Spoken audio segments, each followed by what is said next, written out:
This, as you can probably observe, is a piece of paper. But not only that, it's much more powerful than just a piece of paper. It's a piece of paper with words on it. And you know the person that wrote it is serious because it's in all caps and bold. There's nothing more indicative of somebody that's serious who writes in all caps, we know from the internet. They also put several exclamation points on there. I think it's a pretty fairly straightforward command and instructions. It says, do not tear this paper seriously. I don't think we're going to get any debate about what this piece of paper means. We all would agree that we are not supposed to tear this piece of paper according to the instructions. What if we do? What will happen? Are there magic powers that are going to come down, or is a lightning bolt going to come down and strike me down if I tear this piece of paper? Try it.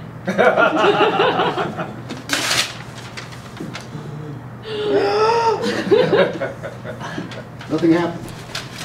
Well, now I'm bold, and now I know it doesn't mean a thing. The words, without anybody here to stop me, mean nothing. Just like that piece of paper, there's another piece of paper that also applies to the Constitution of the United States of America. It's just a piece of paper with words on it. That's all it is.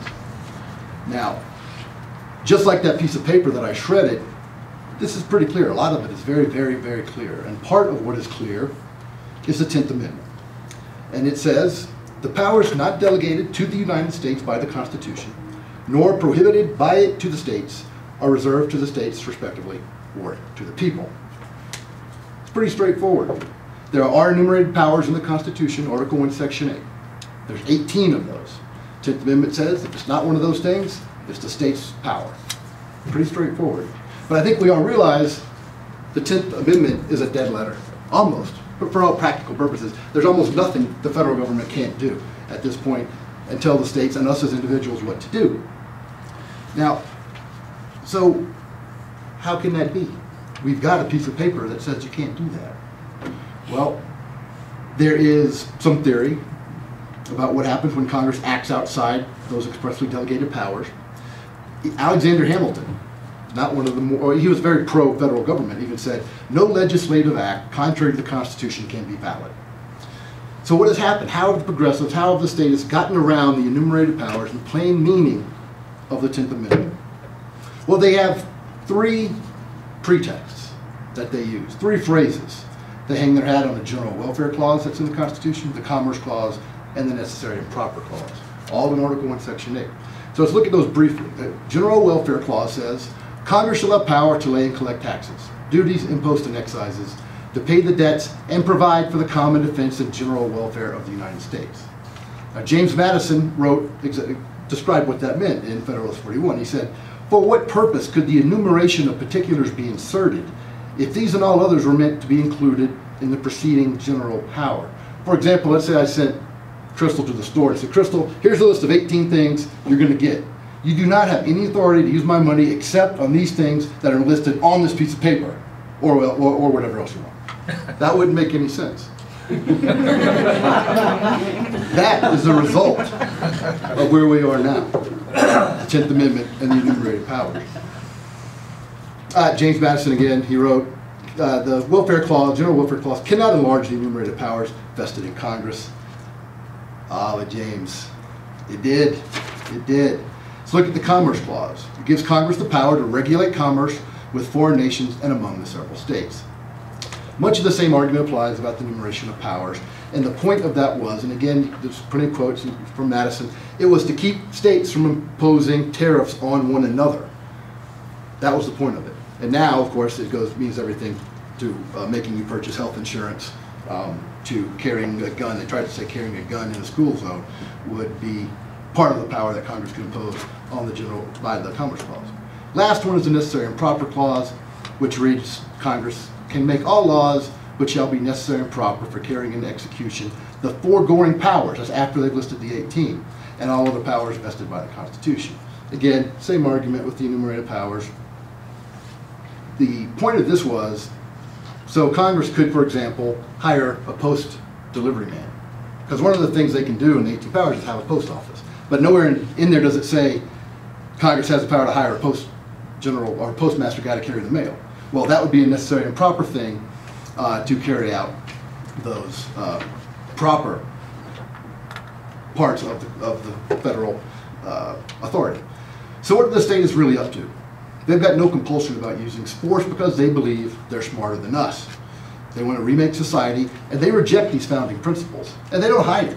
If you read it and look at it, Liberal Fascism by Joan Goldberg is a great article, or a great book about it. Woodrow Wilson, the 28th president, said, government does now whatever experience permits, or the times demand. It's an outright insult to the founding principles.